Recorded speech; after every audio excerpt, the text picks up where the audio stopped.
ஆண்டவரும் இரட்சகருமாகிய இயேசு கிறிஸ்துவின் நாமத்தினாலே உங்கள் அனைவரையும் கிறிஸ்துவுக்குள் வாழ்த்துகிறேன். இந்த நாளிலும் தேவனுடைய வார்த்தையை உங்களோடு கூட பகிர்ந்து கொள்ளும்படி கர்த்தர் அடியனுக்கு கிருபை செய்வாராக. புதிய ஏற்பாட்டுல ஒரே ஒரு அதிகாரம் உள்ள சில புத்தகங்கள் இருக்கிறது. அந்த வரிசையில 2 யோவான் 3 யோவான் ஒரு அதிகாரம்தான். அதுபோல பிலோமோன் என்று சொல்லுகிற ஒரு புஸ்தகம் வேதத்தில் இருக்கிறது. புதிய ஏற்பாட்டில பிலோமோனுக்கு எழுதின நிருபம் என்று நீங்கள் வாசித்திருப்பீர்கள். ஒரே ஒரு அதிகாரம். அந்த புத்தகத்தை நீங்கள் அனைவரும் எடுத்து வைத்துக் கொள்ளும்படி அன்பாய் உங்களை நான் கேட்டுக்கொள்கிறேன். அந்த புத்தகத்திற்குள்ள இருக்கிற கதாபாத்திரங்கள் 3 பேர். 1 அப்போஸ்தலனாகிய பவுல், 2 அந்த நிருபம் எழுதப்பட்ட நபர் பிலோமோன், 3 அந்த நிருபத்தை யாரிடத்தில் கொடுத்து அனுப்புகிறார், யாருக்காக அந்த நிருபம் எழுதுகிறார் என்றால் ஒனேசிமு என்று சொல்லுகிற ஒரு மனிதனுக்காக. ஒனேசிமு என்று சொல்லுகிற மனிதனுக்காக பவுல் அப்போஸ்தலன் ஒரு நிருபத்தை பிலோமோனுக்கு எழுதுகிறார். அதுதான் அந்த அதிகாரம். அதிலே பவுலுடைய ஜெபம் எப்படிப்பட்ட ஜெபமாக இருந்தது என்றும், பிலோமோனுடைய ஆவிக்குரிய வாழ்க்கையின் தரம் எப்படிப்பட்ட தரமாக இருந்தது என்பதை பற்றியும், ஒனேசிமு முன்பு எப்படி இருந்தான், தற்போது எப்படி இருக்கிறான் என்பதை தெளிவுபடுத்துகிற நிருபமாக இது இருக்கிறது. ஆகவே 3 பேரை குறித்தும் 3 குறிப்புகளை உங்களோடு கூட நான் இந்த காலை வேளையிலே பகிர்ந்து கொள்ளலாம் என்று சொல்லி ஆசைப்படுகிறேன். கர்த்தருக்கு மகிமை உண்டாவதாக.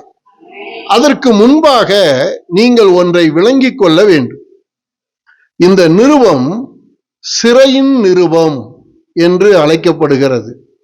பவுல் அப்போஸ்தலன் ரோமாபுரி தேசத்திலே நீரோ மன்னன் மூலமாய் கைது செய்யப்பட்டு வாடகைக்கு அமர்த்தப்பட்ட வீட்டிலே 2 ஆண்டு காலம் சிறையில் அவன் அடைக்கப்பட்டு இருந்த பொழுது, பவுல் அப்போஸ்தலன் எழுதின 4 கடிதங்களிலே ஒரு கடிதம்தான் இந்த பிலோமோனுக்கு எழுதின நிருபம்.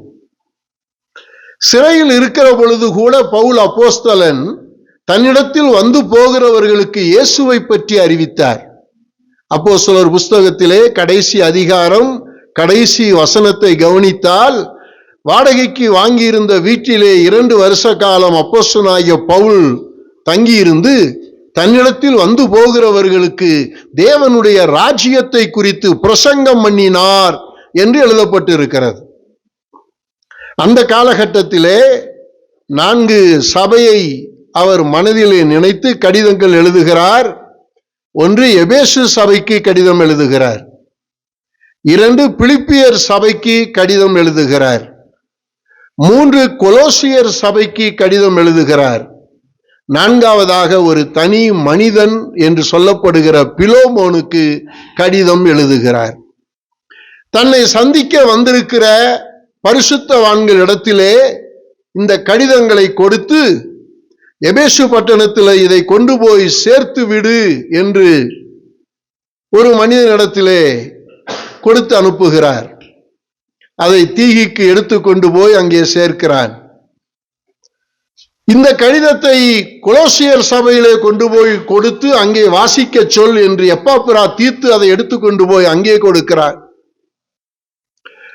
பிலிப்பு சபைக்கு இந்த கடிதத்தை கொண்டு போ என்றால், பிலிப்பு பட்டணத்திலே ஒரு எப்பாப்பிரா என்கிற ஒருவன் இருக்கிறான், அவனிடத்திலே அந்த கடிதத்தை கொடுக்கிறார். பிலோமோனுக்கு இந்த கடிதத்தை யாரிடத்திலே கொடுத்து அனுப்புகிறார் என்றால், தன்னுடைய சிறைவாசத்தின் பொழுது ரட்சிப்புக்குள்ளே வழி நடத்தப்பட்ட ஒரு தேவ மனிதன், விசுவாசியின் இடத்திலே, ஒனேசிமு என்று சொல்லுகிற மனிதனிடத்திலே அந்த கடிதத்தை கொடுக்கிறார். ஏன் ஒனேசிமின் இடத்திலே கொடுத்து அனுப்புகிறார் என்றால், ஒரு பாரம்பரிய சம்பவம் ஒன்றை உங்களுக்கு சொன்னால் புரியும். இந்த ஒனேசிமு பிலோமோனுடைய வீட்டிலே வேலைக்காரனாக இருந்தவன். பிலோமோன் ஒரு பணக்காரன், ஐஸ்வர்யவான். சொந்த ஊரு கொலோசை பட்டணம். கொலோசை பட்டணத்தில் இருக்கிற ஒரு கணவந்தன், ஒரு ஐஸ்வர்யம் உள்ள மனிதன். பவுல் அப்போஸ்தலன் எப்பொழுதெல்லாம் ஊழியத்திற்கு வருகிறாரோ அப்பொழுதெல்லாம் இந்த பிலோமோன் வீட்டிலே தங்குவார். பிலோமோன் வீட்டிலே தங்கும் பொழுது ஒனேசிமு தான் பணிவிடை செய்வான். ஒனேசிமு பவுலுக்கு வேண்டியவைகளை கொடுப்பான். ஒனேசிமை பற்றி பவுலுக்கு தெரியும். பிலோமோனுடைய வீட்டிலே வேலை செய்கிற ஒரு வேலைக்காரனாக இருக்கிறான், ஒரு அடிமையானவனாக இருக்கிறான். பவுல் வருகிற பொழுதெல்லாம் அந்த வீட்டிலே தங்கி ஊழியம் செய்யும் பொழுது ஒனேசிமை சந்தித்து, அப்புறம் பவுல் அங்கிருந்து கடந்து போய் விடுவாரானால் பல இடங்களிலே ஊழியம் செய்து அடுத்து எப்பொழுது கொலோசிய பட்டணத்திற்கு வருகிறாரோ தெரியாது. ஆனால் ஒரு சந்தர்ப்பம் அவரால் வர முடியவில்லை. அவர் நீரோ மன்னன் மூலமாய் கைது செய்யப்பட்டு அவர் ரோமாபுரிக்கு செல்லுகிறார். ரோமாபுரியிலே சிறையிலே அடைக்கப்பட்டு இருந்த பொழுது அங்கே ஒருவனை சந்திக்கிறார். அதே சிறையில் அவன்தான் ஒனேசிமு. ஆளை பார்க்கிறார், எங்கேயோ பார்த்த மாதிரி இருக்க, உன்னை நீ யாரா, உன்னை எங்கேயோ பார்த்திருக்கனே. உடனே ஒனேசிமு, பாஸ்டர் என்ன தெரியலையா, நான் தான் கொலோசிய பட்டணத்துல பிலோமோனுடைய வீட்டுல. ஆமால, என்னாச்சு இங்க வந்து இருக்கிற? எங்க எஜமான் இடத்திலே நான் பணத்தை திருடி விட்டேன். எஜமான் என்னை பிடித்து சிறையிலே போட்டு விடுவார் என்று பயந்து நான் அங்கிருந்து தப்பித்து ரோமாபுரிக்கு வந்தேன். பணமெல்லாம் செலவழிந்து போய்விட்டது. ஆகவே பசி தாங்க முடியவில்லை. என்ன செய்வதென்று தெரியாமல் ரோமாபுரி பட்டணத்திலேயும் என்னுடைய கைத்தொழிலை செய்ய ஆரம்பித்தேன்.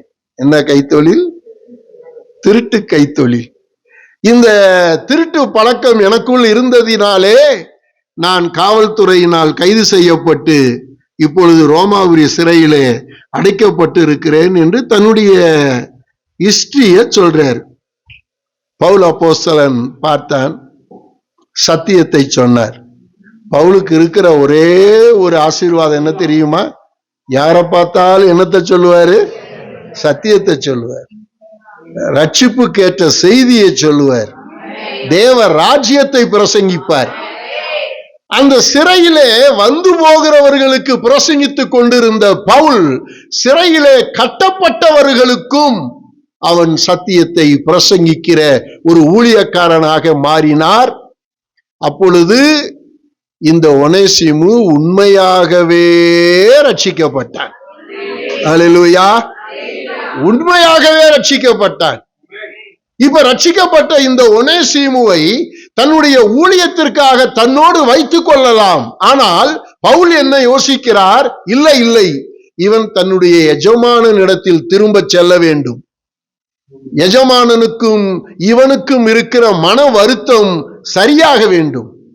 இவன் மறுபடியும் அதே வீட்டிலே போய் கர்த்தருக்கு சாட்சியாக ஊழியம் செய்ய வேண்டும் என்கிற எண்ணத்திலே ஒரு கடிதம் ஒன்றை அவர் எழுதுகிறார். கர்த்தருக்கு ஸ்தோத்திரம். அந்த கடிதத்தை ஒனேசிமுக்கு விடுதலை. ஏன்னா சின்ன திருட்டு கேஸ் தானே, கொஞ்ச நாளைக்கு அப்புறம் என்ன செஞ்சிருவாங்க? விடுதலை பண்ணிடுவாங்க. கடிதத்தை எழுதி கையிலே கொடுத்து, இதை கொண்டு போய் கொலோசியர் பட்டணத்தில் இருக்கிற உன் எஜமானனாகிய பிலோமோனிடத்தில் கொடு என்று அனுப்பிவிட்டார். இவரு வர்ற வழியில கடிதத்தை பிரிச்சு படிச்சாரா என்னன்னு தெரியல. நான் நினைக்கிறேன் ரொம்ப நல்ல மனுஷன்னு நினைக்கிறேன். ஒரு அல்லையா சொல்லுவோமா? ஏன்னா தாவீது ஒரு கடிதம் எழுதுனான். என்ன கடிதம் எழுதுனான் தெரியுமா? யோவாப்புக்கு. யுத்தம் மும்முரமாய் நடக்கும் பொழுது உரியாவை வில் வீரர்கள் இருக்கிற இடத்திலே முன்பாக நிறுத்தி உரியாவை கொன்று விடு என்று தாவீது ஒரு கடிதம் எழுதி சுருட்டி அதை உரியா கையிலேயே கொடுத்து யோவாப்புக்கு அனுப்பினான். உரியா ரொம்ப நல்லவன். கடிதத்தை என்ன செய்யல? பிரிச்சு படிக்கல. படிச்சிருந்தா என்ன ஆயிருக்கும்? அடப்பாவி, நம்மாளு அந்த காலத்துல லெட்டர் வரும், இங்கிலாந்து லெட்டர், அத அப்படி அமுக்கி அப்படி ரவுண்டா இப்படியே படிப்பாங்க. படிச்சுட்டு அப்படியே கொண்டு போய் என்ன செஞ்சிருவாங்க, கொடுத்துருவாங்க. அடுத்தவங்க கடிதத்துல எழுதி இருக்கிறது என்னன்னு தெரிஞ்சுக்கிறதுக்கு நம்ம ஆளுகளுக்கு இருக்கிற இன்ட்ரெஸ்ட் இருக்க, அடாடாடாடா, கர்த்தருக்கு ஸ்தோத்திரம். அதனால இந்த உரியா கொடுத்த கடிதம் யோவாப்பு கையில இருந்தது. ஆகவே தாவீது யோவாப்புக்கு பயந்திருப்பான், தெரியுமா? அக்கா பயம்தான், ஆனாலும் தாவீதுக்கு பயம் யோவாப்பை குறித்து. சாலமோன் இடத்துல என்ன தெரியுமா சொன்னா, யோவாப்பை விட்டு வச்சிராத, அவனை போற்றுன்னா. நீங்க பைபிள் கவனமா படிச்சீங்கன்னா ராஜாக்கள் புஸ்தகத்துல சாலமோனுக்கு அவங்க அப்பா என்ன சொன்னா, யோவாப்ப என்ன செஞ்சிரு, போற்று, விட்டுறாத, அவன் பயங்கரமான ஆளு, என் சீக்கிரட்டை கையில வச்சுக்கிட்டு என் கண்ணுல விரல விட்டு ஆட்டினவன், நீ எல்லாம் அப்பாவி, ஒன்னெல்லாம் தூக்கி சாப்பிட்டுருவான். யோவாப்பு யுத்த வீரன், ரொம்ப ஞானமுள்ளவன், பயங்கரமான விவேகி, அவன் எனக்கு வலதுகையாக இருந்தவன் தான். இருந்தாலும் உனக்கு மாமாவாக இருந்தாலும் மாமாவை என்ன செஞ்சிரு, போற்று. ஆனா ஒனேசிமு இந்த கடிதத்தை எடுத்துக்கொண்டு போய் அழகா பிலோமோன் கையிலே கொடுத்தான். இப்ப அந்த கடிதம் தான் இப்ப உங்கள் கையிலே இருக்கிறது. இதுல நீங்கள் வாசியுங்கள். கட்டப்பட்டு இருக்கையில் நான் பெற்ற என் மகனாகிய ஒனேசிமுக்காக உம்மை மன்றாடுகிறேன். கட்டப்பட்டு இருக்கையில் அப்படின்னா சிறையில் இருக்கையில். நான் சிறையில இருக்கும் பொழுது நான் பெற்ற என் மகன் அப்படின்னா ரட்சிப்புக்குள் வழி நடத்தின என்னுடைய மகன், அவனுக்காக உம்மிடத்திலே நான் என்ன செய்கிறேன், மன்றாடுகிறேன். பவுலுடைய ஜெபம். இந்த இடத்துல பவுலுடைய ஜெபத்தை நான் முதலாக உங்களுக்கு சொல்ல விரும்புகிறேன். ரட்சிக்கப்படுவதற்காக மன்றாடவில்லை. நன்றாக வசனத்தை புரிந்து கொள்ள வேண்டும். ஜனங்கள் ரட்சிக்கப்படுவதற்காக நம்ம மன்றாடுகிறோம். ரட்சிக்கப்பட வேண்டும் என்பதற்காக நாம் ஜெபிக்கிறோம். ஆனால் ரட்சிக்கப்பட்டவர்கள் ஒருவரோடு ஒருவர் சமாதானமாக இருக்க வேண்டும் என்று மன்றாடுகிறேன். இப்ப பிலோமோனுக்கும் ஒனேசிமுக்கு என்ன பிரச்சனை? பிலோமோன் ரட்சிக்கப்பட்ட ஒரு தேவ மனுஷன், இப்பொழுது ஒனேசிமு ரட்சிக்கப்பட்ட ஒரு தேவ மனுஷன். ஆனா ரெண்டு பேருக்கு என்ன பிரச்சனை இருக்குன்னா, பழைய பிரச்சனை. என்ன பழைய பிரச்சனை? எஜமான் வீட்டுல அவன் பொருளை ஆட்டைய போட்டான். இப்ப எஜமானனுக்கு ஒனேசிமை பார்த்தா எப்படி இருக்கும்? பயங்கர கோபமா இருக்கும், ரொம்ப கடுப்பா இருக்கும். ஒனேசிமுக்கு பிலோமோனை பார்த்தா எப்படி இருக்கும்? பயமா இருக்கும். ஆனா என்ன எழுதுறாரு பவுல்? நான் கட்டப்பட்டு இருக்கையில் நான் பெற்ற என் மகனாகிய ஒனேசிமுக்காக உம்மை நான் என்ன செய்கிறேன், மன்றாடுகிறேன். என்ன மன்றாட்டு? அடுத்த வசனம் கவனியுங்கள். முதல்ல உனக்கு அவன் பிரயோஜனம் இல்லாதவன், இப்பொழுதோ உமக்கும் எனக்கும் பிரயோஜனம் உள்ளவன். அவனை நான் உம்மிடத்திற்கு அனுப்புகிறேன். என்னுடைய உள்ளம் போல் இருக்கிற ஒனேசிமுவை நீர் என்ன செய்து கொள்ளும், ஏற்றுக்கொள்ளும். சுவிசேஷத்தின் நிமித்தம் கட்டப்பட்டு இருக்கிற எனக்கு ஊழியம் செய்யும்படி உமக்கு பதிலாக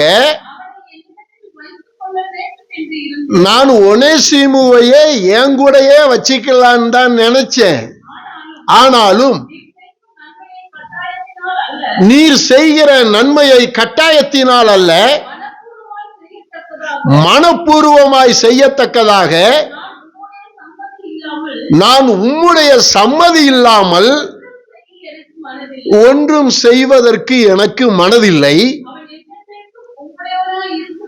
அவன் என்றென்றைக்கும் உம்முடையவனாக இருக்கும்படிக்கும், நல்லா கவனிக்கணும் இந்த வரிய, இனிமேல் அவன், நல்லா கவனிக்கணும், ஒனேசிமுவை நீ இனிமேல் எப்படி வைக்க கூடாது?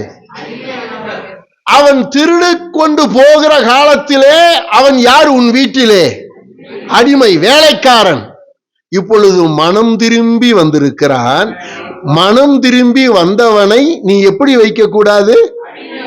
அடிமையாக வைக்க கூடாது. அடிமையானவனுக்கு மேலானவனாகவும் பிரியமான சகோதரனாக இருக்கும்படிக்கு கொஞ்ச காலம் உம்மை விட்டு பிரிந்து போனானாக்கும். அல்லேலூயா. என்ன மன்றாடுகிறார்? என்ன மன்றாடுகிறார்?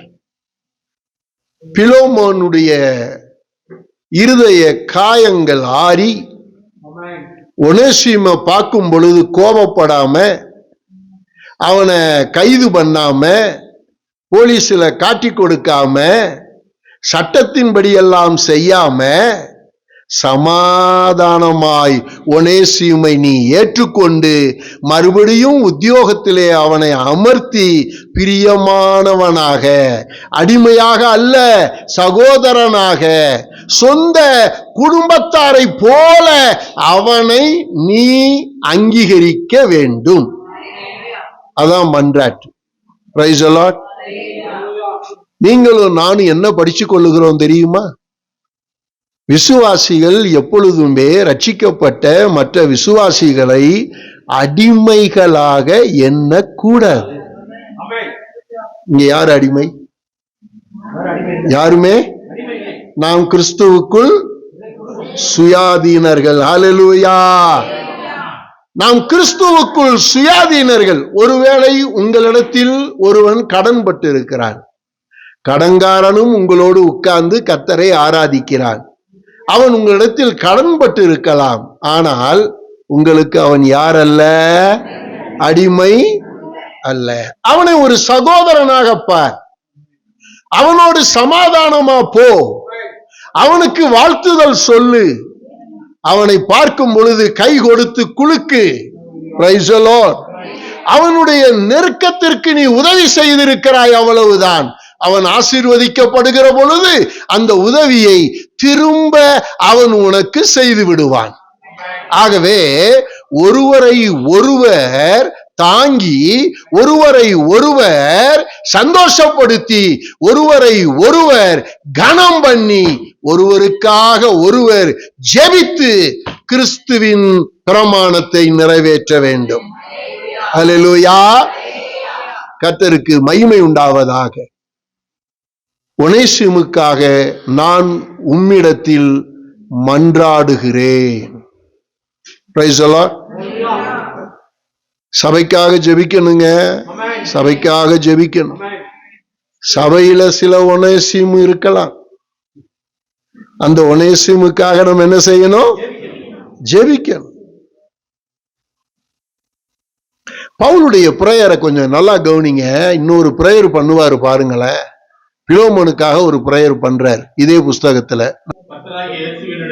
கர்த்தராகிய இயேசுவினிடத்திலும் எல்லா பரிசுத்தவான்களிடத்திலும் உள்ள உம்முடைய அன்பையும் உம்முடைய விசுவாசத்தையும் நான் கேள்விப்பட்டு என் ஜெபங்களில் உம்மை நினைத்து எப்பொழுதும் தேவனுக்கு நான் ஸ்தோத்திரம் செலுத்துகிறேன். இப்ப பிலோமோனுக்காக ஏன் பவுல் ஸ்தோத்திரம் செலுத்துகிறார், ஜெபங்களில் நினைக்கிறார்? பிலோமோனை நினைக்கிறதுக்கு என்ன காரணம் அப்படின்னா, அது அழகா மேல் வசனத்துல குறிப்பிடுகிறார். பரிசுத்தவான்களுக்கு மேல் நீ வைத்திருக்கிற அன்பையும் விசுவாசத்தையும் நான் நினைச்சி. ஒரு பாஸ்டர் எப்ப விசுவாசிகளுக்காக ஜெபிப்பாருன்னு தெரியுமா? விசுவாசி ஹாஸ்பிட்டல் அட்மிட் ஆனா அப்படியா இல்ல வேலை இல்லைன்னா, வீட்டுல சண்டை வந்தா, இல்ல அப்படி எழுதலங்க, அப்படி எழுதல. கர்த்தருக்கு ஸ்தோத்திரம். குருட்டுத்தனமா ஆன்சர் பண்ணக்கூடாது. ஒரு விசுவாசிக்காக போதகர் இன்றைக்கு எப்ப ஜெபம் பண்ணிக்கிட்டு இருக்கிறார் நினைக்கிறீங்க? விசுவாசி பலவீனம், வருத்தம், கஷ்டம், எக்ஸாமு, பரீட்சை, வேலை இல்லை, இல்லைன்னா வருமானம் இல்லை, பிரச்சனை, இந்த மாதிரி சூழ்நிலைகளுக்காகத்தான் விசுவாசிகளும் ஜெபம் பண்ண கேட்கிறாங்க. பாஸ்டரும் அதுக்காகத்தான் ஜெபம் பண்றாரு. ஆனா பவுலுடைய பிரேயரை ரொம்ப வித்தியாசம். Price the Lord. இப்ப பவுல் எதற்காக பிலோமோனுக்காக ஜெபம் பண்ணாருன்னு அங்க எழுதியிருக்கு. பரிசுத்தவான்கள் எல்லாரும் மேலும் பிலோமோன் வைத்திருக்கிற அன்பை எண்ணுகிறார். ஆஹா, என்ன விசுவாசிடா! பரிசுத்தவானுக்காக அன்பு வைக்கிறான், பரிசுத்தவான்கள் மேல நேசிக்கிறான். அத பாஸ்டர் நினைச்சு அந்த விசுவாசிக்காக ஜெபிக்கணும். உங்க அன்பை நான் பார்க்கணும், அப்படின்னா உங்களுக்காக நான் ஜெபிப்பேன். உங்க அன்பை பார்க்காம உங்க வம்ப பார்த்தா உங்களுக்காக நான் எப்படி ஜெபிப்பேன்? எனக்கு பண்ற விசுவாசிக்காக ஜெபிக்கவே கூடாது. ஒரு அல்லிய சொல். முரட்டுத்தனம் உள்ள விசுவாசிக்காக ஜெபிக்க கூடாது. ஊர் சுத்துற விசுவாசிக்காக ஜெபிக்க கூடாது. ஆலயத்திற்கு வராத விசுவாசிக்காக ஜெபிக்க கூடாது. அவன் தான் விசுவாசியாச்சே, அவனுக்கு தெரியும் தானே ஆலயத்திற்கு போக வேண்டும் என்று. அப்படியானால் ஒருவன் வராமல் வைராக்கியம் பாராட்டுகிறான் என்றால், ஆண்டவரே அவனை கொண்டு வாரும், அவனை கொண்டு வாரும், அவனை கொண்டு வாரும். தப்பான ஜெபம். ஒரு அல்லேலூயா சொல்லு. அல்லேலூயா. மூத்த குமாரன் வீட்டிலே வேலை செய்தான், இளைய குமாரன் வீட்டை விட்டு வெளியே போய்விட்டான். தகப்பன் தேடி போனாரா? சத்தமா சொல்லு. தேடி போகல தானே. ஆனா திரும்ப அவனே வரட்டும்னு என்ன செஞ்சிருந்தாரு? காத்திருந்தார். இப்ப என்ன புரியுது உங்களுக்கு? ரட்சிக்கப்பட்டு ஞானஸ்தானம் பெற்று அபிஷேகம் பெற்று 10 வருஷம் விசுவாசியா இருந்து சத்தியம் படிச்சு எல்லாம் தெரிஞ்சு, நான் சபைக்கு போக மாட்டேன், பாஸ்டர் என்ன சந்திக்கல, எங்க வீட்டுக்கு வரல, நான் சபைக்கு வர மாட்டேன், அப்படி சொல்ற விசுவாசிய கடைசி வரைக்கும் சந்திக்கவே கூடாது. அவன் அப்படியே போகட்டும், நாசமாய் போகட்டும். கர்த்தருக்கு. இப்ப புதுசா ஒருத்தன் இந்த வாரம் தான் வந்திருக்கான், அடுத்த வாரம் வரல, அவனை சந்தி. Price the Lord. புது விசுவாசிகளை சந்தி. ஆனா திமிரா வராம இருக்கான் பார். இந்த சென்னை பாஷையில சொல்லுவாங்க, தெனாவட்டா வராம இருக்கு. தெனாவட்டா வராம இருக்கான் பத்தியா, திமிரா வராம இருக்கான் பத்தியா. அவன் எல்லாம் தெரிந்தவன், சகலமும் அவனுக்கு தெரியும். அவ்வளவும் தெரிந்தும் ஒருவன் துணிகரமாய் பாவம் செய்வானே ஆனால் கர்த்தர் தான் அவனுக்கு நீதி செய்யணுமே தவிர பாஸ்டர் அல்ல. ஹல்லேலூயா. இப்ப பரிசுத்தவான்களுக்கு மேல அன்பு வச்சிருக்கப்பா, நான் அதை நினைக்கிறப்பெல்லாம் உன்னை ஸ்தோத்தரிக்கிறேன்பாங்கிறான். எவ்வளவு நல்ல வார்த்தை. சரி, என்ன அன்பு? 7ஆம் வசனம் படிங்க. சகோதரனே, பரிசுத்தவான்களுடைய உள்ளங்கள் உம்மாலே இளைப்பாறினபடியினால், உம்முடைய அன்பினாலே. என்ன அன்புனா என்ன? பரிசுத்தவான்கள் மேல் அன்பு வைத்திருக்கிறேன். பிலோமோன், அன்புனா என்ன? உள்ளங்கள், பரிசுத்தவான்களின் உள்ளங்கள் உம்மாலே இளைப்பாறினபடியினால். உள்ள எப்ப இளைப்பார்? ஆன்சர் பண்ணு. உள்ள எப்ப இளைப்பார்? அதுதான் இல்லையே. எப்படி இளைப்பார்? உள்ள எப்படி இளைப்பார்? Price the Lord. ரோமர் புஸ்தகம் 15ஆம் அதிகாரம் 26வது வசனம். ரோமர் புஸ்தகம் 15ஆம் அதிகாரம் 26வது வசனம். மக்கெதோனியாவிலும் அகாயாவிலும் உள்ளவர்கள் எருசலேமில் உள்ள பரிசுத்தவான்களுக்குள் இருக்கிற தரித்திரருக்காக, பரிசுத்தவான்களுக்கு தரித்திரம் இருக்கிறது. நல்லா புரிஞ்சுக்கொள். பரிசுத்தவான்களுக்கு என்ன இருக்கிறது? ஏங்க, தரித்திரம் இருக்கிறதுனால அவன் பாவியா? இல்ல. நல்ல விசுவாசி சபையில கஷ்டத்துல இருப்பான். நல்ல விசுவாசி. நீங்க கஷ்டத்துல இருக்கிறதுனால அவன் மோசமானவன், கர்த்தர் அவனை ஆசீர்வதிக்கலன்னு தப்பா நினைச்சிடக்கூடாது. ஏழை விசுவாசி பரிசுத்தம் உள்ளவனா இருப்பான்.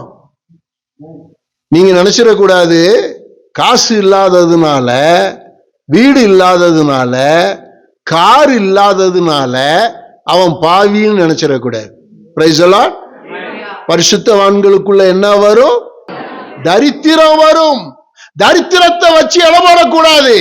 ஐஸ்வர்யவான் நரகத்திலே வேதனைப்பட்டான். லாசரு என்று சொல்லுகிற தரித்திரன் ஆபிரகாமின் மடியிலே இளைப்பாரி கொண்டிருந்தான். ஹல்லேலூயா. அப்ப பொருள் சகாயம் செய்தபடியால், பொருள் சகாயம் செய்ய விருப்பம் கொண்டிருந்தபடியால் இப்படி செய்வது நல்லதென்று எண்ணினார்கள். எப்ப பரிசுத்தவான்களின் இருதயம் இளைப்பாரும்?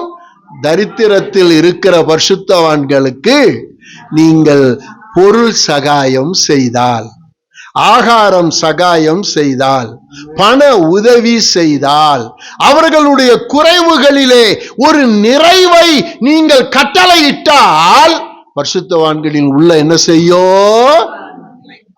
அன்புனா அதான். அன்பு கொடுக்கும். கரெக்டா? எல்லாம் சொல்லு. அன்பு. ஆமா. அத பாஸ்டர் பார்த்தாருன்னா அப்படிப்பட்ட விசுவாசிக்காக அவர் என்ன செய்யணும்? அப்படிப்பட்ட விசுவாசிக்காகத்தான் ஜெபிக்கணும். ஒரு அல்லேலூயா சொல். வாயில வடை சுடுற விசுவாசிக்காக ஜெபிக்க முடியாது.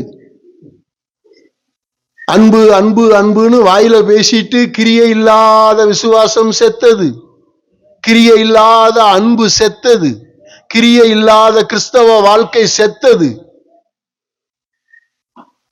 பவுல் அப்போஸ்தலன் பிலோமோனை எப்படி அறிந்திருந்தார்?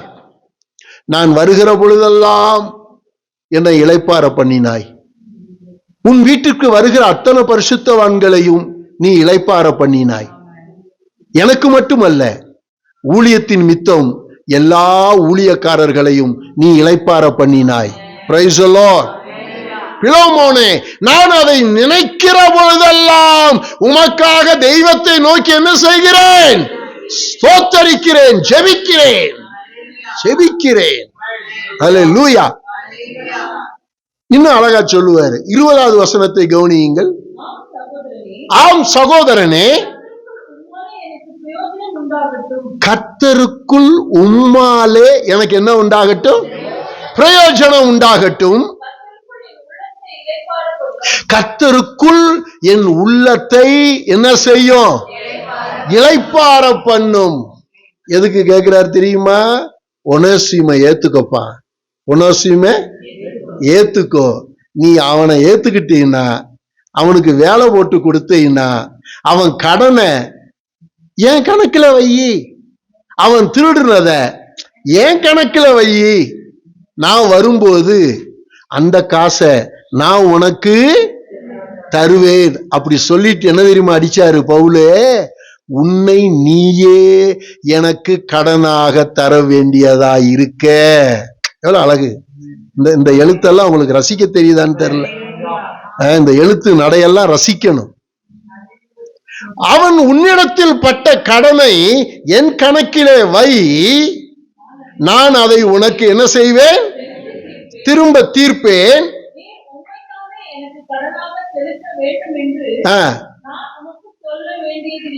என்ன புரிஞ்சு உங்களுக்கு தமிழ் படிக்கும் பொழுது?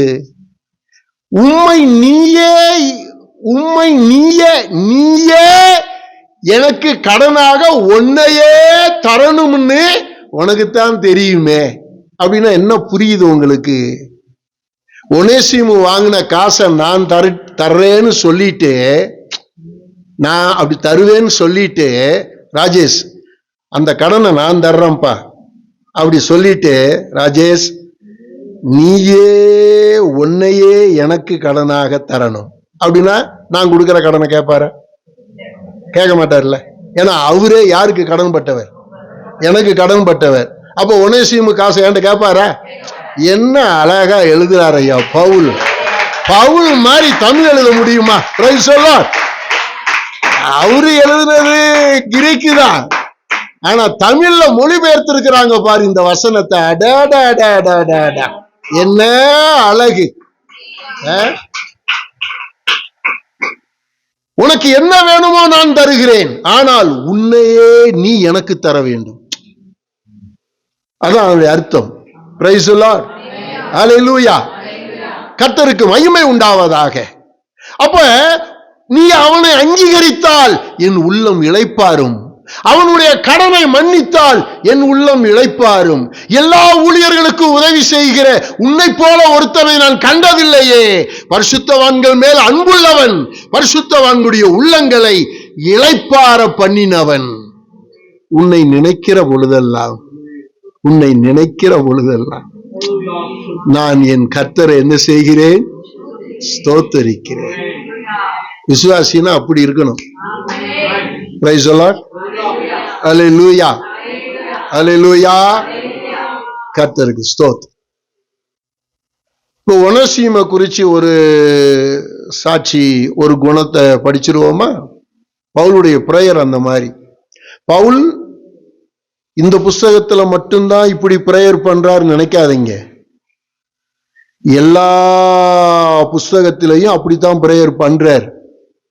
நான் சொல்ற வசனத்தை குறித்து கொள்ளுங்கள், முடியுமானால் சீக்கிரமா எடுத்து வாசியுங்கள்.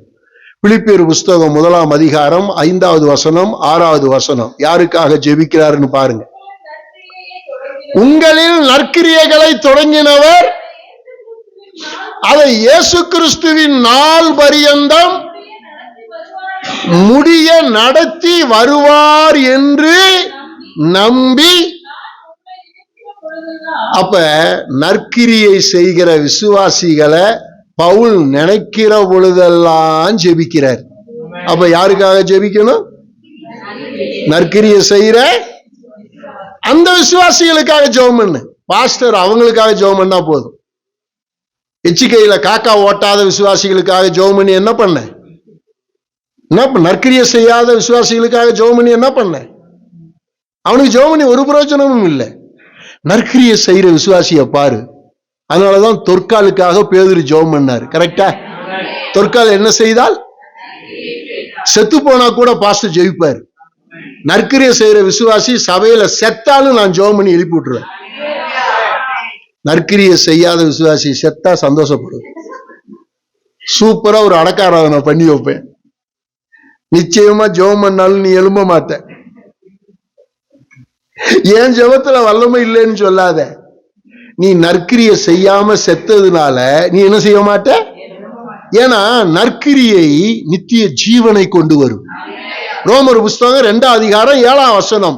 நற்கிரியை செய்கிறவனுக்கு நித்திய ஜீவன் உண்டு, தர்மம் தலை காக்கும். நற்கிரி என்ன செய்யும்? உயிரை காக்கும். மரண தருவாயிலிருந்து கர்த்தர் உன்னை காப்பாத்திருக்காருன்னு நினைக்கிறையா? ஏதோ கொஞ்சம் நற்கிரியை செஞ்சிருக்கிற. நல்ல நற்கிரியை செய். எல்லா மரண சூழ்நிலையிலும் கர்த்தர் உன்னை காப்பாற்றுவார். அல்லேலூயா. ஆமென். சத்தியம் பொய்யாகாது. சத்தியம் பொய்யாகாது. எபேசியர் சபைக்கு எதுக்காக ஜெபம் பண்ணான்னு நினைக்கிறீங்க? எபேசியர் சபைக்கு ஆனபடியினாலே எத்தனாம் வசனம்? 15ஆம் வசனம். Okay, good. கர்த்தராகிய இயேசு கிறிஸ்துவின் மேல் உள்ள உங்கள் விசுவாசத்தையும்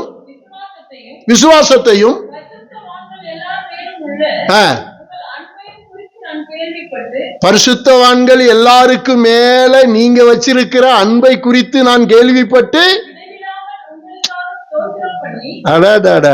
அப்ப எபேசு சபைக்காக பவுல் ஜெபம் பண்ணாருன்னா அந்த சபைக்காரங்க எப்படி இருந்தாங்க? பரிசுத்தவான்கள் எல்லாரும் மேலும். ஏங்க விசுவாசி பரிசுத்தவான், ஒரு அல்லையா சொல்லு. ஊழியக்காரர்கள் பரிசுத்தம் உள்ளவர்கள். உன்னோடு ஆராதிக்கிறவர்கள் பரிசுத்தம் உள்ளவர்கள். அப்படி பார்க்கணும், அப்படி பார்க்கணும். அல்லேலூயா. அப்ப அப்படிப்பட்ட விசுவாசிகளுக்காக ஊழியக்காரன் ஜெபிப்பான்.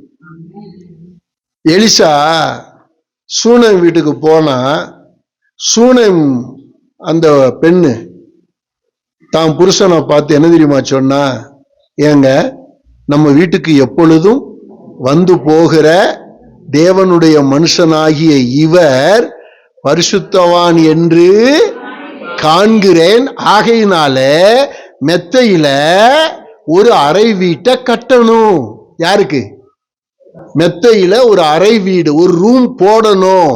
அதுல ஒரு கட்டில வாங்கி போடணும், அதுல ஒரு மேஜைய போடணும், அதுல ஒரு நாற்காலிய போடணும், அதுல ஒரு குத்து விளக்க வைக்கணும். எலிசா எப்பொழுதெல்லாம் இந்த ஊருக்கு வர்றாரோ அப்பொழுதெல்லாம் அவர் நம்ம வீட்டுல தங்கணும். என்னைக்காச்சும் வீடு கட்டுற நீங்க அப்படி யோசிச்சிருக்கிறீங்க? பாஸ்டர் ஒரு வீடு கட்டணும், ஜெபம் பண்ணுங்க. உங்க பிளான் எப்படி? உங்களுக்கு ஒரு பெட்ரூம், பிள்ளைக்கு ஒரு பெட்ரூம், ஒரு ஹால், ஒரு கிச்சன். ஓகே, என்னுடைய லைஃபுக்கு. ஆனா இந்த பெண்ணு எப்படி யோசிக்கிறா? நம்ம வீட்டுக்கு வர்ற பரிசுத்தவான் நம்ம வீட்டு மாடியில இளைப்பாற வேண்டும், அதற்காக ஒரு அறை வீட்டை என்ன செய்ய வேண்டும். அப்படியெல்லாம் யோசித்தாலே, அந்த மாதிரி யோசிக்கிற விசுவாசி இந்த காலத்துல இருக்கா? அவ அப்படி யோசித்ததுனாலதான் பையன் செத்து போயிட்டான், நற்கிரியை செஞ்சவ. அந்த பையனை கொண்டு போய் எலிசா படுத்த கட்டில போட்டுட்டு எலிசா கிட்ட போய் கேட்கிறான். எலிசா நேரா வர்றான், வந்து அந்த குழந்தைக்காக ஜெபம் பண்ணா 7 தும்மல் போட்டு அந்த குழந்தை என்ன செஞ்சிருச்சு? எழும்பிடுச்சு. ஹல்லேலூயா. அப்ப நற்கிரியை செய்வது என்னது? நித்திய ஜீவன். நற்கிரியை செய்வது என்னது? நித்திய ஜீவன். நற்கிரியை செய்கிறவர்களுக்காகத்தான் ஜெபம் பண்ணார். அன்புள்ள விசுவாசிக்குத்தான் ஜெபம் பண்ணார். கிரியை செய்யற விசுவாசிக்குத்தான் ஜெபம் பண்ணார். விசுவாசத்துல வாழ்ற விசுவாசிக்குத்தான் ஜெபம் பண்ணாரு. உதவி செய்யற விசுவாசிக்குத்தான் ஜெபம் பண்ணாரு. Price the Lord. ஒனேசிம குறிச்ச ஒரு வசனத்தை உங்களுக்கு கோடிட்டு காட்டுறேன். 11வது வசனம்.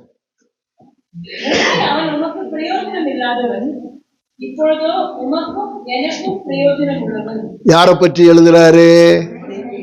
ஒனேசிமு முன்னே உமக்கு பிரயோஜனம் இல்லாதவன், இப்பொழுதோ உமக்கும் எனக்கும் பிரயோஜனம் உள்ளவன். அல்லேலூயா. நீங்க முன்ன எப்படி வாழ்ந்தீங்கிறது அல்ல முக்கியம், ஆனால் இப்பொழுது நீங்கள் மிகுந்த பிரயோஜனம் உள்ளவர்களாய் வாழ வேண்டும். அல்லேலூயா. யாரையுமே அற்பமா நினைச்சிடாதீங்க. நிறைய பேரு நீ மாடு மேய்க்கத்தாண்டா லாய்க்குமா, அவன் இந்திய தேசத்தின் ஜனாதிபதி ஆயிடுவான். ஆமா, சவுல் மாடுகளுக்கு பின்னாடி வந்தவன். சவுலை பிடித்து கர்த்தர் ஜனங்கள் அவனை என்ன வாக்கி விட்டார்கள்? ராஜாவாக்கி விட்டார். தாவீது ஆடுகளை மேய்த்தவன். அவங்க வீட்டுல இருக்கிறவன் எல்லாம் ஆர்மி, தாவீது மட்டும் ஆடு மேய்க்கிறவன். ஏன்? படிப்பு அல்ல. 8ஆம் கிளாஸ் 4 முறை ஃபெயிலு. இப்ப அவங்க அப்பா என்ன பண்ணுவாரு? எப்பா சாமி, நீ படிச்சதெல்லாம் போதும்டா ராஜா, நம்ம வீட்டுல 4 ஆடு இருக்கு, போய் என்ன செஞ்சுட்டு வா, மேய்ச்சிட்டு வா. நீங்க யார யூஸ்லெஸ்ன்னு சொல்றீங்களோ கர்த்தர் அவர்களை யூஸ் பண்ணுகிறவராக மாறுகிறார். Praise the Lord. ஹல்லேலூயா. குப்பை தொட்டி பார்த்திருக்கீங்களா? குப்பை தொட்டி. அந்த குப்பை தொட்டி தன்னுடைய டி-ஷர்ட்ல எழுதி இருந்துச்சான், யூஸ் மீ. என்ன எழுதி இருந்துச்சு? கரெக்ட் தானே? இப்ப குப்பை தொட்டியில என்ன எழுதி வைக்கணும்? Use me. நான் யூஸ் மீன்னு சொன்னா உங்க பார்வையில ஒருவேளை நான் குப்பை தொட்டியா இருக்கலாம். ஆனா கர்த்தருடைய பார்வையில பயன்படுத்தப்படுகிற பாத்திரம். எல்லா அழுக்குகளையும் உள்ள வாங்கி வச்சுக்கிட்டதுனாலதான், எல்லா குப்பைகளையும் உள்ள வச்சுக்கிட்டதுனாலதான் அந்த இடம் சுத்தமா இருக்கு. கரெக்டா? அந்த இடம் குப்பை தொட்டி இல்லாத நாடு, டஸ்ட்பின் இல்லாத வீடு, நாத்தம் நாரி போகும். உங்க வீடு சுத்தமா இருக்கிறதுக்கு யார் காரணம்? என்னைக்காச்சும் டஸ்ட்பினை பார்த்து பெருமையா டஸ்ட்பின், ஆஹா என்ன பிரயோஜனம், ஐ லவ் யூ. கர்த்தருக்கு ஸ்தோத்திரம். உங்க வீட்டுல ஒரு மாசத்துக்கு டஸ்ட்பின் வைக்காம குப்பையை போடுங்க வீட்டுக்குள்ள, எவ்வளவு நாத்தம் அடிக்கணும் பார்ப்போம். எல்லா நாற்றங்களையும் பழைய அழுக்குகளையும் எல்லாவற்றையும் எடுத்து தனக்குள் வைத்திருக்கிற அந்த குப்பை தொட்டி வேஸ்ட்னு சொல்லாத, அதுதான் வீட்டுக்கே அழகு.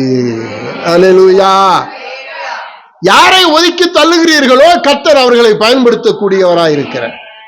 எவனை நீங்கள் வெறுக்கிறீர்களோ அவன் மூலம் என்ன நடக்கும் என்பது நமக்கு தெரியாது.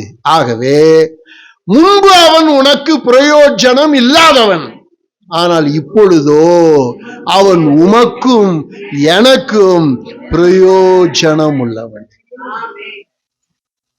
பைபிள்ல ஒரு அருமையான பரிசுத்தவான் அப்போஸ்தலர் 15ஆம் அதிகாரத்துக்கு போங்க, கடைசிக்கு வாங்க. 15ஆம் அதிகாரத்துல கடைசி, இந்த பவுல்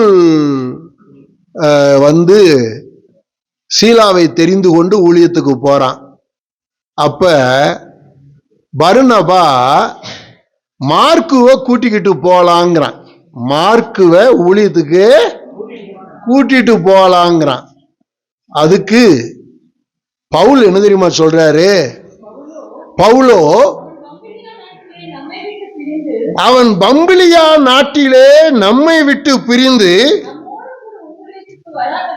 நம்மோடு கூட ஊழியத்திற்கு வராததினால் அவனை அழைத்து கொண்டு போக கூடாது அப்படின்னா. மார்க்குவை கூட்டு போக கூடாது. யார் சொல்றா? பவுல். பர்னபா என்ன சொல்றான்? மார்க்குவை கூட்டு போகணும். மார்க்குவை கூட்டு போகணும். பவுல் என்ன சொல்றான்? கூட்டு போக கூடாது. அதுக்கு என்ன ரீசன் சொல்றான் தெரியுமா? பவுலே பம்பிலியாவில் போய் ஊழியம் செஞ்சோம்ல, அப்போஸ்தலர் 13ஆம் அதிகாரத்துல பம்பிலியாவில் ஊழியம் செஞ்சோம்ல, அங்க தெசலோனிக்க பட்டணத்துல இருந்து சிலர் வந்து நம்மளை அடிச்சாங்களா? ஞாபகம் இருக்கா உனக்கு? பர்னபா ஞாபகம் இருக்கா? இருக்கு. அடிக்கும் பொழுது மார்க் என்ன பண்ண? துண்டக்கானன் துணியக்கானு எருசலேமுக்கு ஓடி போயிட்டான்ல, உனக்கு தெரியும்ல. இந்த பயந்தாங்குழிய வச்சுக்கிட்டு எப்படி ஊழியத்துக்கு மறுபடியும் போறது? ஆகையினால மார்க்குவை கூட்டு போக மாட்டேன் அப்படின்னா. அவன் சொல்ற நியாயம் கரெக்ட் தான். ஏன்னா அன்னைக்கு அவன் பிரயோஜனம் இல்லாதவன். யாரு? மார்க். ஆனா பர்னபா சூப்பர்மேன். பர்னபா யாரு இந்த மாதிரி பலவீனமா இருக்காங்களோ அவங்கள தான் பக்கம் சேர்த்துப்பான். யாரு குறை உள்ளவர்களா இருக்கிறார்களோ அவர்களை தான் பக்கம் சேர்த்துப்பான். இந்த பவுல சபைக்கு கொண்டு வந்ததே பர்னபா தான். சவுலை தமஸ்கு பட்டணத்துல போய் தேடி சவுலை கண்டுபிடித்து அவனை அந்தியோகியாவுக்கு கொண்டு போய் அந்தியோகியா சபையில விசுவாசியாக வைத்ததும் தீர்க்க தரிசன வரத்தை அவன் பெற்றுக்கொள்ளும்படி வழி நடத்தி அவனை தீர்க்கதரிசியாக சபையிலே வைத்தது இந்த பர்னபா. பர்னபா இல்லைன்னா பவுலே இல்லை. பர்னபா இல்லைன்னா பவுலே இல்லை. அந்த அளவுக்கு பர்னபா ரொம்ப நல்லவன். ஓகே பவுல், நீ வேணும்னா சீலாவை கூப்பிட்டுக்கிட்டு நீ ஒரு பக்கம் போ, நான் மார்க்குவை கூப்பிட்டுக்கிட்டு நான் வேற பக்கம் என்ன செய்யறேன். அப்படி பிரிஞ்சாங்க தானே. ஆனா இப்ப அந்த பவுல் தீமோத்தேயு புஸ்தகத்துல 2 தீமோத்தேயு புஸ்தகத்துல 4ஆவது அதிகாரத்துல மார்க்குவை குறிச்சு பவுல் என்ன தெரியுமா எழுதுறாரு? லூக்கா மாத்திரம் என்னோடு இருக்கிறான். எத்தனை வசனம்? 11ஆம் வசனம். மார்க்குவை உன்னோடு கூட கூட்டிக் கொண்டு வா. எப்படி எப்படி? ஊழியத்தில் ஊழியத்தில் அவன் எனக்கு. ஆனா அப்போஸ்தலர் 15ஆம் அதிகாரத்துல அவன் ஊழியத்தை கண்டு பயந்து ஓடுனவன் ஆகினால அவன் வேண்டான்னு சொன்ன பவுல் இப்ப மார்க்குவை கூட்டிக் கொண்டு வா, அவன் எனக்கு ஊழியத்தில் பிரயோஜனம் உள்ளவன். அந்த மார்க்கு பிரயோஜனம் உள்ளவனாய் மாறினதற்கு யார் காரணம்? பர்னபா தான் காரணம். யார் காரணம்? பர்னபா தான் காரணம். ஒன்றுக்கும் உதவாத ஒனோசீமுவை பிரயோஜனம் உள்ளவனா மாத்துனது யாரு காரணம்? பவுல் தான் காரணம். ஒன்றுக்கும் உதவாத உங்களையும் என்னையும் பிரயோஜனம் உள்ளவர்களாக மாற்றினதற்கு யார் காரணம்? கர்த்தராகிய இயேசுதான் காரணம். ஹல்லேலூயா. உண்மையாகவே நீங்கள் பிரயோஜனம் உள்ளவர்களா? பிரயோஜனம் உள்ளவர்களா? ரொம்ப கவனிக்கப்பட வேண்டிய ஒரு விஷயம். நான் மற்றவர்களுக்கு பிரயோஜனம் உள்ளவனா? இந்த அதிகாரத்துல, இந்த பிலோமோன் புஸ்தகத்துல, பிலோமோன் புஸ்தகம் எங்க இருந்து எழுதுறாருன்னு சொன்னேன்? எங்க இருந்து எழுதுறாருன்னு சொன்னேன்? சிறையிலிருந்து எழுதுகிறார். கரெக்டா? 24ஆம் வசனம் படிங்க. இப்ப சிறையிலிருந்து எழுதும் பொழுது பவுல் அப்போஸ்தலன் என்ன எழுதுறாரு? என் உடன் வேலையாட்களா இருக்கிற. இப்ப மார்க் எங்க இருக்கான்? யாரு கூட? பவுல் கூட. இப்ப சிறைச்சாலைக்கு போவதற்கும் மார்க்குக்கு இப்ப தைரியம் இருக்கு. ஆனால் பம்பிலியா பட்டணத்துல ஊழியம் செய்த பொழுது சின்ன பிரச்சனைக்கு ஓடினவன் இப்பொழுது பவுல் தலை வெட்டப்படக்கூடிய சிறைச்சாலையில பவுலோடு கூட இருப்பதற்கும் அவனுக்கு தைரியம் இருக்கிறது என்றால் மார்க் எவ்வளவு பிரயோஜனம் உள்ளவன். ஹல்லேலூயா. அதனால யாரையும் பார்த்து நீ உருப்பட மாட்ட, நீ வேஸ்ட், நீ யூஸ்லெஸ், நீ ஒரு டுபாக்கூரு, உனக்கு சோறு போடுறதே வேஸ்ட். ஏன்னா நான் வாலிபத்துல எங்க அம்மாலாம் அப்படி சொல்லி இருக்கிறாங்க, ஊர் சுத்திட்டே வா, வந்து தின்ட்டு ஓடிடு, என்ன செய்ய போறையோ. விளக்கமாத்த எடுத்து அடிச்ச காலமெல்லாம் இருக்கு. ஏன்னா அவ்வளவு சேட்டை. ஆனா யாருக்கு தெரியும்? Price the Lord. யாருக்கு தெரியும்? பரலோகத்தில் இருக்கிற தேவனுக்கு தெரிந்தது, இவன் எனக்கு வேண்டும். ஹல்லேலூயா. அற்பமா நினைக்காதே, அற்பமா நினைக்காத. நான் ஆரம்ப கால ஊழியக்காரனா இருந்த பொழுது பாஸ்போர்ட் எடுத்த ஆசையில வெளிநாடு போகணுங்கிற ஆசை தான். 1990 பாஸ்போர்ட் எடுத்தேன். என்னுடைய பழைய 90 பாஸ்போர்ட்டை போன வாரம் எடுத்து பார்த்துக்கிட்டு இருந்தேன். அழகான போட்டோ, செம்ம. அந்த போட்டோவை நான் பார்த்து அப்படியே ரசிச்சேன். இப்படி ஒரு காலத்துல இருந்திருக்கிறோம் நம்ம. அப்பொழுது என் கூட ஊழியம் செய்யற எல்லாருமே என்னை பரிகாசம் பண்ணினார்கள், சிரித்தார்கள். ஏண்டா உனக்கு என்ன ஆசை? 10ஆம் கிளாஸ் படிச்சுக்கிட்டு எங்க போகணும்னு நினைக்கிற? ஃபாரின் போகணும்னு நினைக்கிற? என்னடா உனக்கு? பயங்கர இன்சல்ட் பண்ணாங்க, பரியாசம் பண்ணாங்க. பாஸ்போர்ட் எடுத்ததை நம்பவே இல்லை. அதுல ஒரு ஃப்ரெண்டு சொல்றான், பாஸ்டர் இவன் ரேஷன் கார்டு எடுத்து வச்சுக்கிட்டு அதை பாஸ்போர்ட்னு சொல்றான். நான் சொன்னேன், டேய் ரேஷன் கார்டுக்கும் பாஸ்போர்ட்டுக்கும் எனக்கு வித்தியாசம் தெரியாது, பாஸ்போர்ட் தாண்டா எடுத்தேன்னு. யாரும் நம்பல. எடுத்துட்டு வாங்க, எடுத்து கொண்டு போய் காட்டினேன். எல்லாரும் சிரிச்சாங்க. நான் இன்னைக்கு சொல்றேன், அந்த ஊழியக்காரர்களில் இன்னைக்கு நிறைய பேர் உயிரோடு இருக்கான். என்னோடு ஊழியம் செய்தவர்கள் ஒருவனும் வெளிநாடு போகவில்லை, ஒருவனும் வெளிநாடு போகவில்லை. நான் ஒவ்வொரு மாதமும் வெளிநாடு போகிறேன். Praise the Lord. ஹல்லேலூயா. துச்சமாக எண்ணாதே, அற்பமாக எண்ணாதே ஒருவனை. யாருக்குள் என்ன திறமை இருக்கும் என்று தெரியாது. சரியான நேரத்தில் தேவன் அதை வெளியே கொண்டு வருவார். அல்லேலூயா.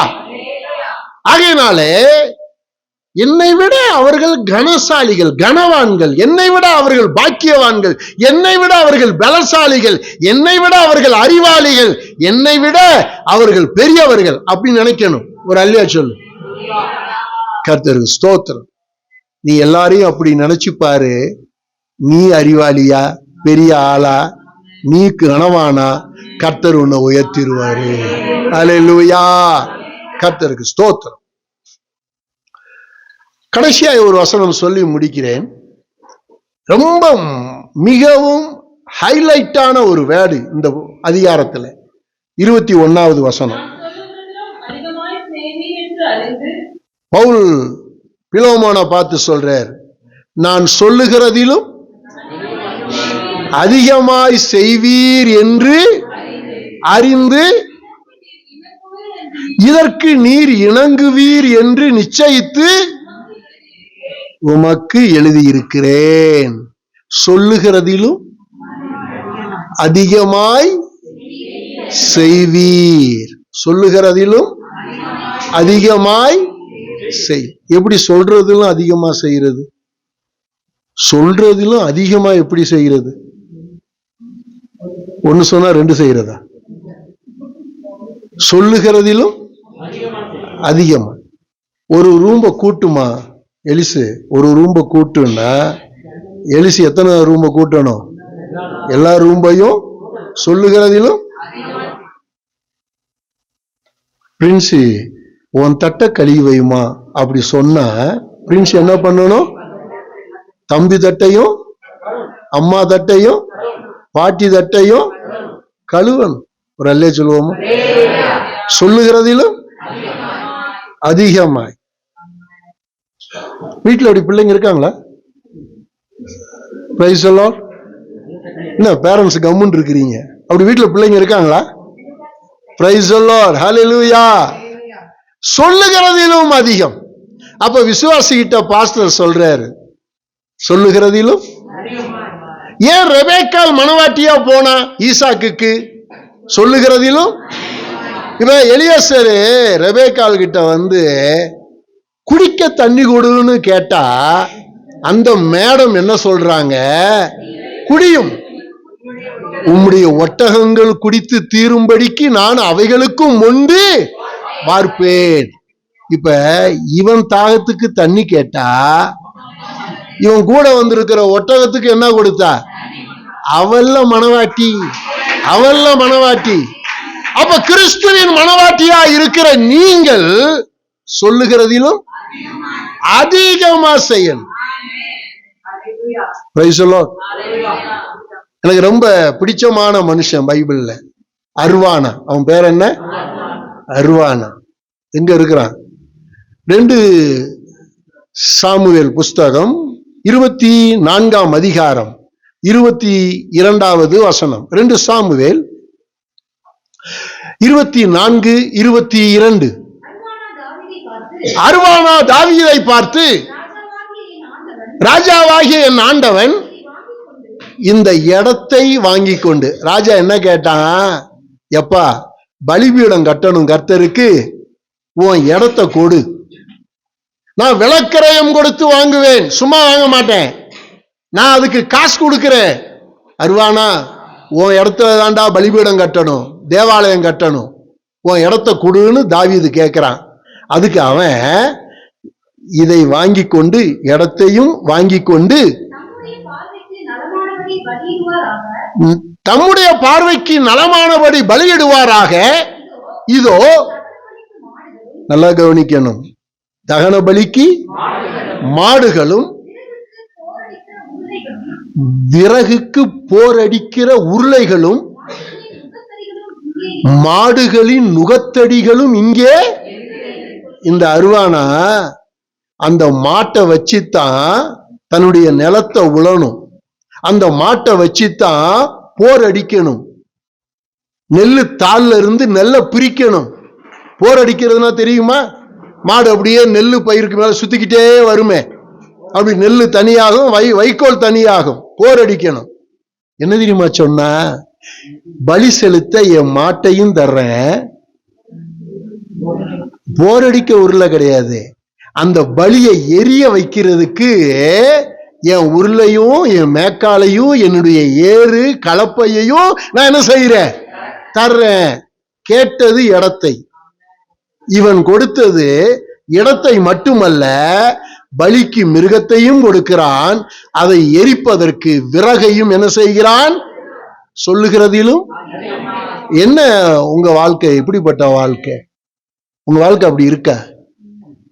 உங்க வாழ்க்கை அப்படி இருக்க? சத்தியம் கேட்டு பிரயோஜனம் இல்லை. சத்தியம் கேட்க கூடாது, செய்யணும், வாழணும். Praise the Lord. Hallelujah. Hallelujah.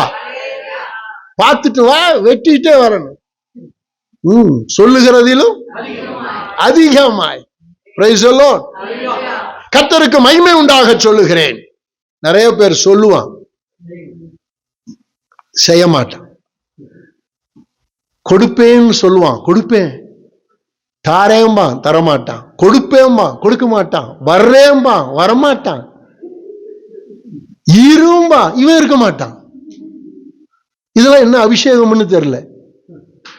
நீதிமொழிகள்ல தான் எனக்கு ஒரு வசனம் ஞாபகம் வருது. நீதிமொழிகள் 25:14 நினைக்கிறேன். நீதிமொழிகள் 25:14, கொடுப்பேன் என்று சொல்லியும் கொடாமல் இருக்கிற வஞ்சகன் மழையில்லாத மேகங்களுக்கும் காற்றிற்கும் சமம். என்ன சொல்வானா? கொடுப்பேன். பாஸ்டர், நான் கொடுப்பேன் pastor, don't worry, I will give it. நான் கொடுப்பேன் பாஸ்டர், நான் தர்றேன், நான் தர்றேன். நான் நிறைய பணக்காரனை பார்த்திருக்கேன். இந்த ஏழைகளாச்சும் தர்றேன்னு சொன்னா பாவம், தந்துருங்க. கொடுக்கிறேன்னு சொன்னா என்ன செஞ்சிருவாங்க? கொடுத்துருவாங்க. கொடுக்கிறேன்னு சொல்லாமலே கொடுப்பாங்க. நான் வெளிநாடு போற ஊழியக்காரன் இல்லையா, நிறைய பேரை பார்த்திருக்கேன் வெளிநாட்டுல. எல்லாருக்கும் மத்தியில ஒரு பிரதர் ஓடி வந்து, பாஸ்டர் பாஸ்டர் உங்க பேங்க் அக்கௌண்ட் டீட்டெயில் கொடுங்க அப்படி இப்படி சொல்லி கேட்டாலே அவன் கொடுக்க மாட்டான்னு எனக்கு தெரியும். கொடுக்கிறவன் பப்ளிக்ல என்ன செய்ய மாட்டான்?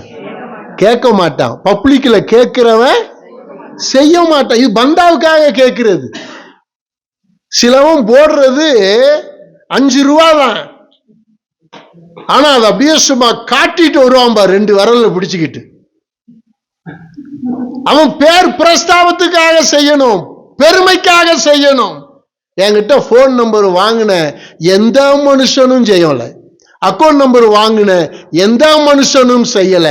ஆனால் கர்த்தர் யார் உள்ளத்தில் ஏவுகிறாரோ, யார் உள்ளத்தில் பேசுகிறாரோ, அவன் சைலண்டா செஞ்சுட்டு கம்முன்னு இருந்துரும். சொல்லி செய்யாமல் இருக்கிறவன் பரிசேயன். சொல்லி செய்யாமல் இருக்கிறவன் பரிசேயன். ஆனால் செய்ததுக்கு அப்புறம் சொல்லுகிறவர் கர்த்தராகிய இயேசு கிறிஸ்து. ஹல்லேலூயா. யாக்கோபுல தான் எழுதினாரு 2:14 2:16. யாக்கோபுல ஆகாரம் தருகிறேன் என்று சொல்லி ஒருவனுக்கு ஆகாரம் கொடுக்கலைன்னா உன் விசுவாசம் வேஸ்ட். குளிர்கிறதுன்னு சொல்லி அவனுக்கு ஒரு போர்வை எடுத்து மூடலைன்னா உன் விசுவாசம் வேஸ்ட். நீ சொல்ற, ஆனா என்ன செய்ய மாட்டேங்கிற? செய்ய மாட்டேங்கிற. அதனால சொல்லி செய்யாதவன் மழையில்லாத மேகத்திற்கும் காற்றிற்கும் சரி சமம். ஒரு தகப்பன் சொல்லி முடிச்சிடுறேன். ஒரு தகப்பன் மூத்த குமாரங்கிட்ட வந்து, நீ போய் என் திராட்சை தோட்டத்தில் வேலை செய். உடனே மூத்தவர் போக மாட்டேன் என்று சொல்லி மனஸ்தாபப்பட்டு போனான். அப்படி எழுதியிருக்கு. போக மாட்டேன், மத்த 21 வருது. போக மாட்டேன் என்று சொல்லி மனஸ்தாபப்பட்டு, அப்பா சொல்லிட்டாரே நம்ம செய்யாம இருக்கலாமா, மனஸ்தாபப்பட்டு போனான் மூத்தவன். அதே மாதிரி இளையவனை கூப்பிடுறார், நீ போய் என் திராட்சை தோட்டத்தில் வேலை செய். உடனே இளையவன், போகிறேன் ஐயா. என்ன சொன்ன? போகிறேன் ஐயா என்று சொல்லியும் அவன் என்ன செய்யவில்லை? போகவில்லை. போக மாட்டேன் என்று சொல்லி மனஸ்தாபப்பட்டு போனவன் உண்மையான மகனா? போறேன், செய்றேன், எல்லாம் அப்பாவுக்கு நான் பண்றேன் அப்படின்னு வாய்க்கிளிய சொல்லிட்டு செய்யாம போனவன் உண்மையுள்ள மகனா? மூத்தவன் உண்மையுள்ள மகனா, இளையவன் உண்மையுள்ள மகனா? அந்த மூத்த உண்மையுள்ள மகன்தான் பிதாவுக்கு மூத்த குமாரன், கர்த்தராகிய இயேசு கிறிஸ்து. அவருக்கு மனசில்ல, சிலுவையில மரிப்பதற்கு மனசில்ல. ஆகையான பிதா கிட்ட சொல்றாரு, ஆண்டவரே பிதாவே, என்னுடைய சித்தம் அல்ல, எனக்கு மனசு இல்லை, ஆனாலும் என் சித்தம் அல்ல, உம்முடைய சித்தத்திற்கு என்னை ஒப்பு கொடுக்கிறேன் என்று மாட்டேன் என்று சொல்லியும் போனார், செய்தார். இளையகுமாரன் யார் தெரியுமா? இளையகுமாரன் யார் தெரியுமா? இளையகுமாரன் யாரு? கணத்திற்கு மதிப்பிற்கு உரிய நீங்கள் தான். நீங்கள் தான் நல்லா வாய்க்கிளிய தருகிறேன், போகிறேன், செய்கிறேன், வைக்கிறேன், கொடுக்கிறேன். வாயில வடை சுடாத. கிறிஸ்தவ வாழ்க்கை வெறும் வாயில வடை சுடுறதல்ல, கிரியை. ஹல்லேலூயா. சொல்லுகிறதிலும் சொல்லுகிறதிலும் கண்களை மூடி ஒப்பு கொடுப்போம். Price the Lord. ஹல்லேலூயா. பரிசுத்தவான்களின் இருதயம் உங்களால் இளைப்பாறட்டும், உங்களால் இளைப்பாறட்டும். பிரயோஜனம் இல்லாத ஒனேசிமு மிகுந்த பிரயோஜனம் உள்ளவனாய் மாறினான். பிரயோஜனம் இல்லாத மார்க்கு மிகுந்த பிரயோஜனம் உள்ளவனாய் மாறினான். சொல்லுகிறதிலும் அதிகமாய் செய். கர்த்தரிடத்தில் அப்படி எதிர்பார்க்கிறார். சொல்லுகிறதிலும் கர்த்தருக்காக அதிகமாய் செய், சொல்லுகிறதிலும் அதிகமாய் செய்.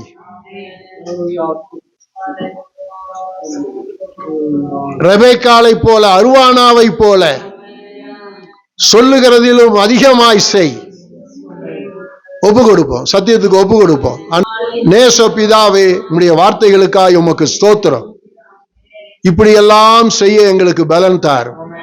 நாங்கள் சொல்லுகிறதிலும் அதிகமாய் செய்ய, முன்பு உள்ளதை காட்டிலும் பிரயோஜனம் உள்ளவர்களாய் வாழ, பரிசுத்தவான்களின் இருதயம் எங்களால் இளைப்பாற எங்களுக்கு கிருபை தாரும். எங்களை தாழ்த்துகிறோம், ஒப்பு கொடுக்கிறோம். இயேசுவின் நாமத்தில் பிதாவே. ஆமென், ஆமென், ஆமென். அல்லேலூயா.